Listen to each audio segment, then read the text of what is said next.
శ్రీయన గౌరి నా పరగు చెల్వకు చిత్తము పల్లవింప భద్రాయతమూర్తి అయి హరిహరంబగు రూపము దాల్చి విష్ణు రూపాయ నమ శివాయ ఎని పల్కెడు భక్తజనంబు. అందరికీ శుభోదయం. ఈరోజు నిజంగా పండగ రోజు. ఒక్కరోజు కాదండి, జనవరి 5, 6, 7 3 రోజులు కూడా పండగ రోజులే. తెలుగు భాషకి సంబంధించిన పండగ రోజులు. ఇక్కడ లబ్ధ ప్రతిష్ఠులైన ఎంతోమందిని మనం కలుసుకున్నాం.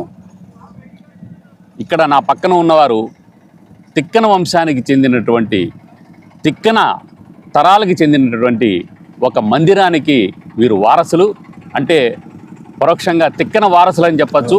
మహాకవి తిక్కన మీ అందరికీ తెలుసు. తెలుగు భాషని ఇనుముడింపజేసిన వారిలో ప్రసిద్ధులు వారు. తిక్కన గారి వంశస్థులు, అంటే ఆ మందిరానికి వంశస్థులైన ఇక్కడ ఆలూరు శిరోమణి శర్మ గారు నెల్లూరు నుంచి వచ్చారు. వారిని కలుసుకోవడం చాలా ఆనందంగా ఉంది. గురుగారు నమస్కారం. ధన్యవాదాలు. మా కష్టజీవి వ్లాగ్ ఛానల్కి స్వాగతం, సుస్వాగతం. మిమ్మల్ని ఇలా కలుసుకోవడం, నిన్ననే మీరు పూర్ణగుంభ పురస్కారం అందుకున్నారు, లబ్ధ ప్రతిష్టమైన పురస్కారాన్ని అందుకున్నారు. ఈ సందర్భంగా మిమ్మల్ని కలిసినందుకు ధన్యవాదాలు. చాలా ఆనందంగా ఉంది సార్. ఎందుకంటే తిక్కన అనగానే తెలుగు భాష పులకరిస్తుంది, అదేవిధంగా తెలుగు తల్లి పులకరిస్తుంది.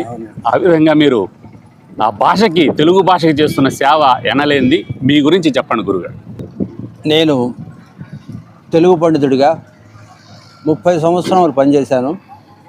తర్వాత 2009లో విశ్రాంతి తీసుకున్నాను. అప్పుడే శ్రీ తిక్కన మహాకవి లలిత కళాపీఠం అనేటువంటి సంస్థను స్థాపించి తిక్కన యొక్క మహాభారత రచనలు, వారు మహాభారతమును 15 పర్వములు రచించినటువంటి మందిరం ఈనాటికి ఉన్నది శిథిలావస్థలో. ఆనాటికి అలాంటి మందిరమును, దానిని పునర్వైభవాన్ని తీసుకొచ్చేదానికి అహర్నిశలు కృషి చేశాను. నా పింఛన్ డబ్బులు కూడా ఖర్చు చేశాను. ఎంతో శ్రమపడ్డాను. ఈనాటికి అది ఒక రూపంగా వచ్చి ఒక పర్యాటక క్షేత్రంగా తయారైంది. అది నాకెంతో మనస్సుకు ఆహ్లాదాన్ని కలిగిస్తోంది. ఈ జన్మకు మనకు అది సార్థక్యత చేకూరుస్తున్నదే అని చెప్పి నేను ఎంతో గర్వపడుతున్నాను కూడా. ఎందుకంటే ఆ మహానుభావుడు దాదాపు 13వ శతాబ్దమున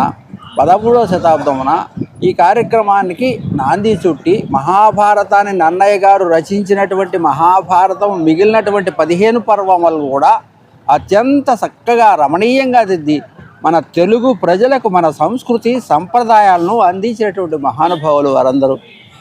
నన్నయ్య గారు రచించినటువంటి అరణ్య పర్వ శేషములో ఉన్నటువంటి భాగాన్ని ఎర్రన గారు పూర్తి చేసి 3 కవులు 3 వేరు కాలాలలో 18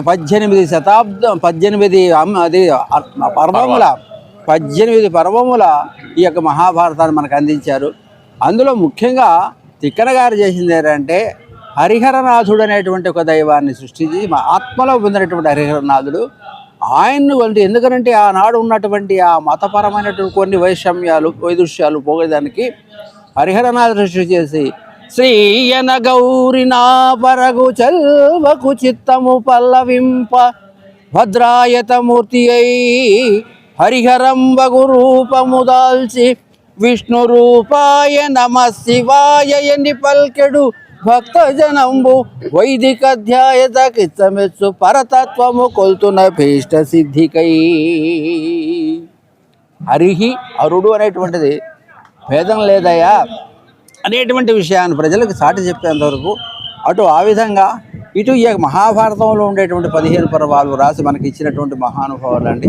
అందువలనే ఆ మందిరమునకు, ఆయన కవిత్వానికి నేను వారసుడిగా ఉంటున్నాను. కాబట్టి ఈరోజు నిజంగా చెప్పాలంటే నాకు చాలా ఆశ్చర్యం వేసింది, చాలా ఆనందం కూడా వేసింది. అంటే గజల్ శ్రీనివాస్ గారు, తర్వాత చైతన్య రాజు గారు, ఈ ఇద్దరు కూడా 3 మాసములుగా ఎంతో కృషి చేసి శ్రమించి ఎక్కడెక్కడో ఉన్నటువంటి ఈ యొక్క వారి యొక్క వంశంలోకి చెందినటువంటి వాళ్ళు తీసుకొని వచ్చి ఒక వేదిక మీద పూర్ణకుంభ పురస్కారాలు అందించడం అంటే అది నిజంగా నభూతో నా భవిష్యత్తు మాత్రం ఉంటుంది.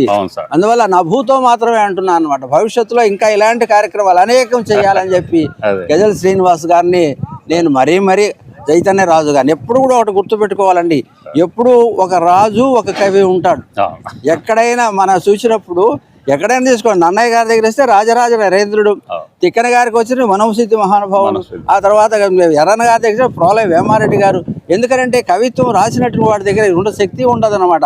ఇలాంటి రాజపోషకులు, మహారాజ పోషకులు మరీ మరీ మరీ మరీ ముందు రావాలా.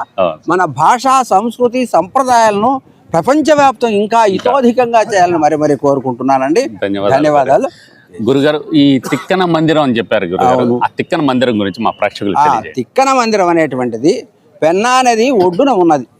ఈ పెన్నా నది ఒడ్డున అప్పుడు పెన్నా నది 2 పాయలుగా చీలి ఉన్నది అన్నమాట. ఆ 2 పాయలు చీలిన మధ్యలో ఉండేటువంటి పాయలో ఆ పక్క ఈ పక్క మధ్యలో తిక్కన గారు ఒక చిన్న మందిరాన్ని ఏర్పాటు చేయించాడు మనమసిద్ధి మహారాజు గారు. నెల్లూరు నగరానికి సమీపంలో పెన్నా నది ఒడ్డున అక్కడ కూర్చొని, ఆ మందిరంలో చిన్న మందిరం అది, అక్కడ కూర్చొని ఆయన మహాభారతాన్ని రచన చేశారు. అంటే ఒకే దగ్గర కాదు, కూర్చున్నటువంటి అక్కడ స్థానం అన్నమాట, ప్రధాన స్థానం అది. ఆ తర్వాత ఎక్కడికి చూసారో పాటూరు ఆయన అక్కడ ఉంటున్నటువంటిది. పాటూరు అనేటువంటి సమీపంలో, నెల్లూరు నగరానికి సమీపంలోనే ఒక 8 కిలోమీటర్ల దూరంలో పాటూరు నగరం, పాటూరు గ్రామం ఉంది. అక్కడ ఆయన దేవస్థానం ఉండేది, ఆయన పొలాలు ఉండేది. ఇప్పటికీ వాళ్ళ వారసులు అక్కడ ఉన్నారు. అది ఆ దేవస్థానం ఉన్నది. దాన్ని కొంచెం వాళ్ళు చేసి దాన్ని పునరుద్ధరణ చేసి ప్రధానంగా అయితే ఈ మందిరం దగ్గర మహాభారతాన్ని ఎప్పుడైనా పెన్నకు నీరు వచ్చినప్పుడు పడవలో దాటుకుని ఈ వతలకి వచ్చి అక్కడ కూర్చొని మహాభారత రచన చేశారు. అలాంటి మందిరం ఈనాడు అంటే దాదాపు 13వ శతాబ్దం, అంటే 800-900 సంవత్సరాల నాటి, దాదాపు 1000 సంవత్సరాల పైన పడింది.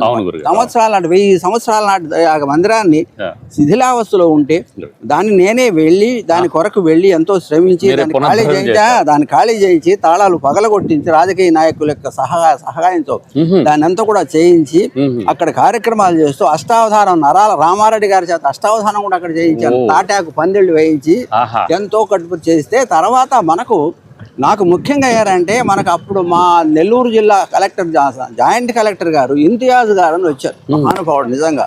ఇంతియాజ్ గారు చూసి ఈయన పడేటువంటి శ్రమను, ఒక రిటైర్డ్ టీచర్ ఇంత శ్రమ పడుతుంటే మనం చేయాలని చెప్పి కృష్ణాపట్నం పోర్టు యాజమాన్యాన్ని పిలిపించి వాళ్ళతో మాట్లాడిన తర్వాత అక్కడి నుంచి వాళ్ళకి పనులు అప్పగించి నన్ను పిలిచి శర్మ గారు దగ్గర ఉండి దాన్ని డిజైన్ చేయించుకోండి, ఆ ప్రకారం చేయించుకోండి, దగ్గర ఉండి 30 లక్షల రూపాయల పైన ఖర్చు చేయించాం. అంటే మందిరాన్ని దాని యొక్క ఉండేటువంటి ఆ పూర్వస్థితిని అట్లే ఉంచి దాని పైనుంచి స్లాబ్ వేయించి అది శాశ్వతంగా మళ్ళీ 2-3 వెయ్యి సంవత్సరాలైనా ఉండవాలన్న ఉద్దేశం చేత చేసిన తర్వాత అయిన తర్వాత చివరిలో ఆగిపోయింది. వాళ్ళు కృష్ణాపట్నం పోర్టు వాళ్ళు అమ్మేసి వేరే వాళ్ళకి ఆదాయం వాళ్ళు. గురుగారు, ఈ రాజమహేంద్రవరంలో ఈ జనవరి 5, 6, 7 తారీఖుల్లో గజ శ్రీనివాస్ గారి ఆధ్వర్యంలో, చైతన్యరాజు గారి సారథ్యంలో ఇటువంటి తెలుగు మహాసభలు, అంటే అంతర్జాతీయ తెలుగు మహాసభల్ని మీరందరూ వచ్చి జయప్రదం చేయడం, అనేక మంది, వేలాది మంది వచ్చి తిలకించడం చాలా గర్వంగా ఉంది, చాలా ఆనందంగా ఉంది. ఇదంతా మన తెలుగు తల్లికి మనం చేస్తున్న సేవగా భావిస్తూ మీ వంటి లబ్ధ ప్రతిష్టలు కలుసుకోవడం ఆనందంగా ఉంది గురుగారు. మీ వంటి వారి స్ఫూర్తితోటి మేమందరం కూడా కదలాలని, మా స్ఫూర్తితోటి యువత ముందుకు రావాలని కోరుకుంటూ, ముఖ్యంగా నేను చెప్పేది ఒకటే విషయం, 5వ తరగతి వరకు, కనీసం 5వ తరగతి వరకు మాతృభాషలోనే మాధ్యమం ఉండేటట్లుగా ప్రభుత్వం చొరవ తీసుకొని దీనికి తల్లిదండ్రుల యొక్క కృషి కూడా తప్పనిసరిగా కావాలి. మొన్న కూడా తల్లిదండ్రుల ప్రోత్సాహం కూడా కావాలి. 5వ తరగతి వరకు మాత్రమే. 6వ తరగతి ఏ భాషలో అయినా సరే, ఎన్ని భాషలైనా నేర్చుకోండి, కానీ పునాదుల్లో తల్లి భాష ఉంటుంది, దాని యొక్క గొప్పతనం వేరుగా ఉంటుందని మాత్రం నేను నొక్కి మరీ చెప్తున్నానండి. మీ వంటి వారు సమయం ఇచ్చి మా ఛానల్కి ఇంటర్వ్యూ ఇచ్చినందుకు ధన్యవాదాలు. నమస్కారం.